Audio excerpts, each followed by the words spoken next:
Hello, and welcome to my... Oh, gosh. Hi. Okay, if you kiss me, I will hurt you. No!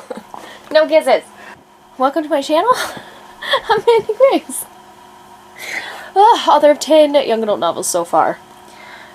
Welcome to week 3 of the Taper Caper.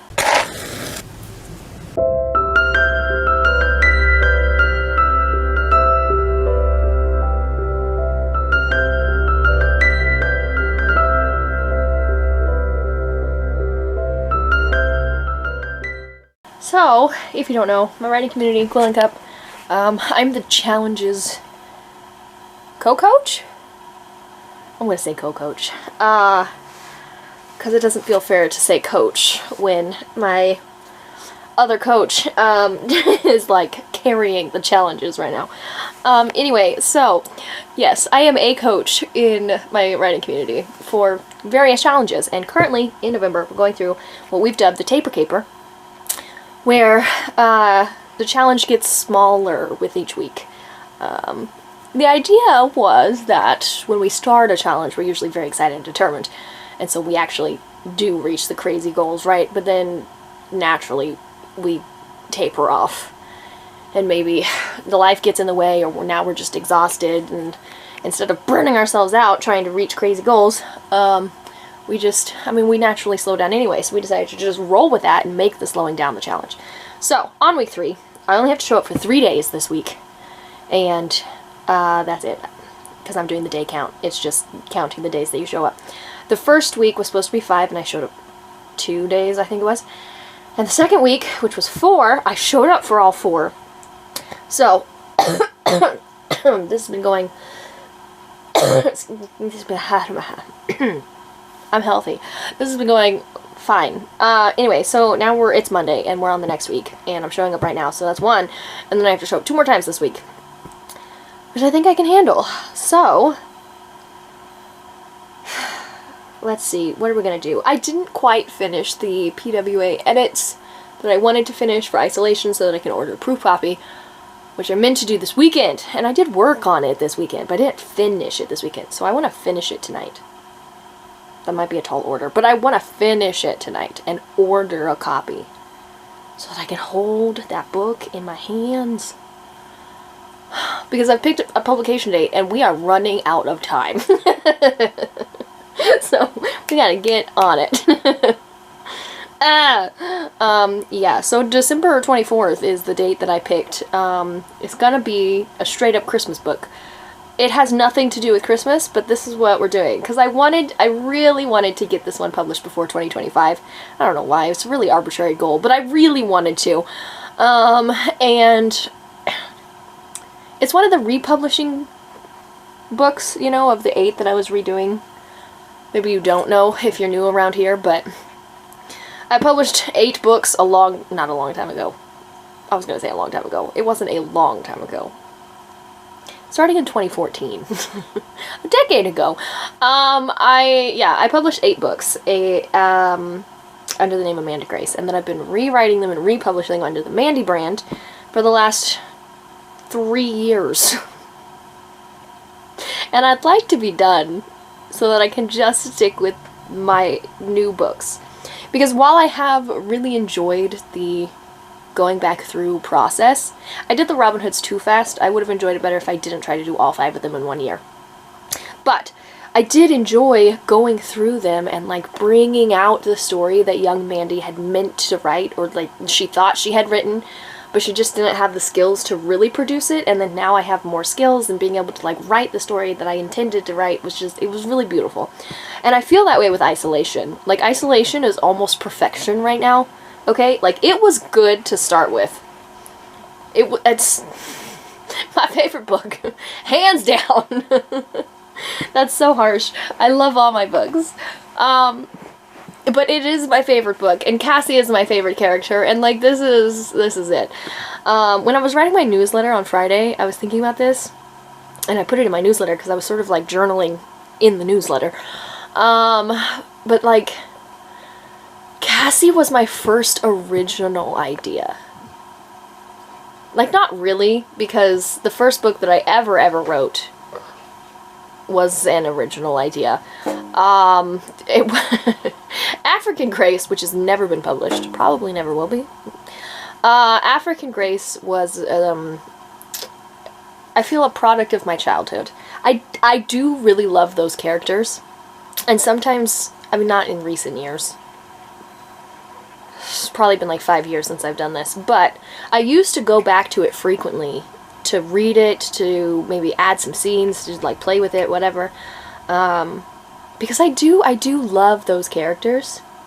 And maybe someday I'll do something with them. I doubt it. But it was, in many ways, just a product of my childhood because I wrote it when I was like 12, 13 years old. And it was about this 14-year-old girl who was a missionary in Africa. And it's a really sweet story. But also, listen, I don't know that I did good research about the African country. Rwanda was the country of choice. I mean, I did some research. I don't know, you guys. I don't know. I haven't gone back in, like, at least 5 years. So maybe it's not as bad as I'm making it out to be. Anyway, I don't know. I do love those characters. And maybe someday, when I'm not caught up in other stories, I might revisit that one. Because it did have some really good characters, some really heartfelt moments. So there was some good stuff there. And it was a series. It was a 4-book series. I'd written the first one and part of the second, and then like a scene of the third or fourth, because I needed to get it out. I don't know. The more I talk about it, the more I'm like, maybe I should like go revisit that because it'd be fun and it would be nostalgic. But I'm busy. I'm publishing a book, and then I'm finishing this is Cassie's books. I'm finishing. Who's the other sister? Cindy. I'm finishing Cindy's book, and then we're writing book 3. So that's a 2025 problem. Finishing Cindy. And then, doing as much of book 3 as I can get done in a year, I guess. Yeah. Yeah. I don't know that I'll have any more of them. Okay, I do know. Optimistically, I'd love to have at least, 2 of them published by next May, or April, rather, when I go to the homeschool conference that I go to every year.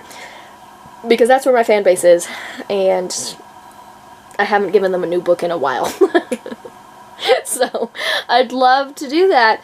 But realistically, I think Isolation is the only one that's going to get published between now and then, which is fine. We're going to take our time, because I want these books to be good. Yeah, I think I started all of that ranting, which included African Grace, was really just because I was thinking about Isolation, and how it's really good, and it is... While it's better than Isolated, the original story that I published in 2016, it's also, like, it's the exact same story. And it's so good. It's so good. With the Robin Hood books, a lot of the story is still exactly the same. But also, there's all kinds of things that just did not happen in the original, especially in Dusty's book. There are all kinds of things that did not happen in the original story. But with Isolation, it is almost entirely the exact same scenes. That's not true of Cindy's book. In Cindy's book, I've added scenes.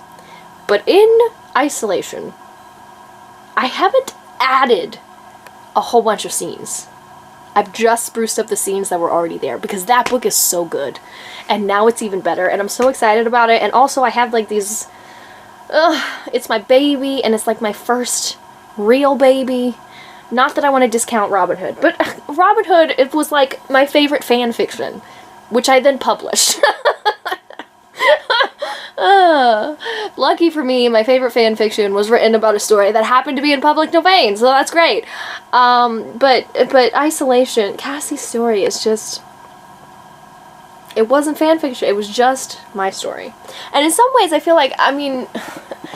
Maybe this is weird to say, but African Grace also felt like fan fiction, right? Because obviously I'm a Christian. I grew up in the church. Like, we supported a lot of missionaries, and I had thought about being a missionary a lot when I was a kid. And African Grace is literally the most self-insert story. It was like me. The character, the young girl, the 14-year-old who's a missionary in Africa, that was me. It was about me. That's embarrassing. But anyway, it was. And I was going somewhere with that, and I've lost it. What was I? What was it? What am I talking about? That it was fan fiction. That's what I was talking about. Because I was just like surrounded by missionary stories, and I was reading biographies of missionaries, and I was like, that was just this was the culture that I grew up in, which is a great culture. But it was just like immersed in, and then I wrote another missionary story, right? And so it was just like, it doesn't feel as original. It doesn't feel as original as Cassie. Like Cassie's her own thing. She's my first original idea. She's amazing. I love her. I'm really excited to publish her. I'm gonna stop ranting and like actually finish the edits now.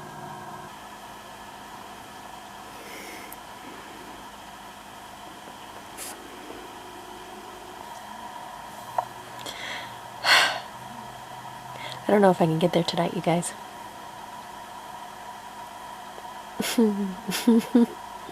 We only have 80 more pages to go through. I hadn't uploaded the Taper Caper Week 2. No, I had uploaded. I hadn't published. I know what I'm trying to say. I hadn't published it to YouTube until I saw it today, and I was like, oh, I forgot to publish that, so then I published it. Editing Mandi here. I don't know why she thinks that she uploaded that video, because it's January 4th, and I just did that just now, because I opened up YouTube Studio, and it wasn't published. So she's crazy, but it is published now. But in so doing, I watch the video to make sure it's actually uploaded fully.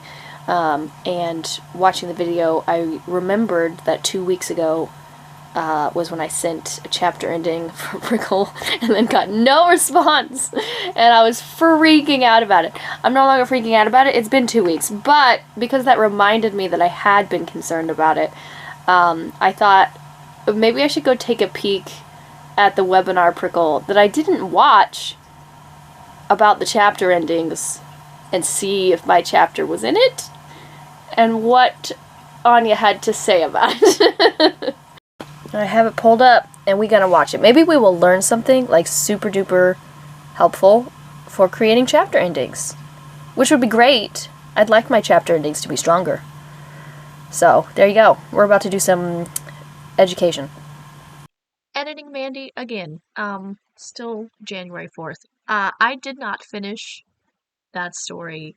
That is the end of all of the clips that I just put together just now today.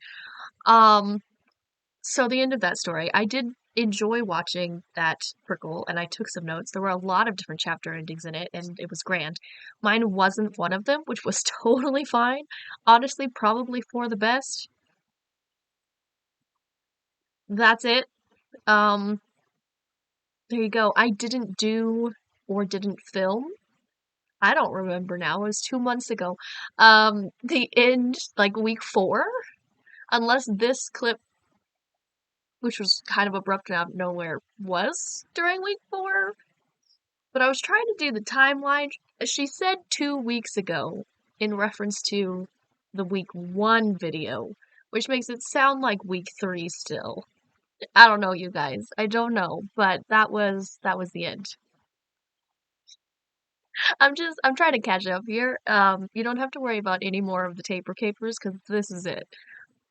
And there was like no filming in December whatsoever, basically. It's fine.